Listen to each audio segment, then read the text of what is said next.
ইমাম মাহদী আবার কখন আসবে? আমরা তো বুঝলাম ইমাম মাহদী আসবেন তারপরে দাজ্জাল, তারপরে ঈসা আলাইহিস সালাম, তারপরে খেলাফত, এই তো। তাহলে ইমাম মাহদী আবার কখন? আমাদের বুয়েটে মাহদী বের হয়, পাঞ্জাব থেকে মাহদী বের হয়, হ্যাঁ, বাংলাদেশে শরীফুল্লাহ মাহদী বের হয়, সৌদি আরব থেকে মাহদী বের হয়, হয় না?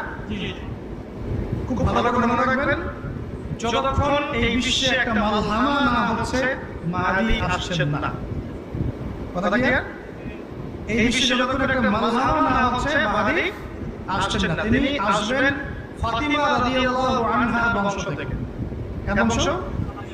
তার আসল নাম মুহাম্মদ। কি নাম?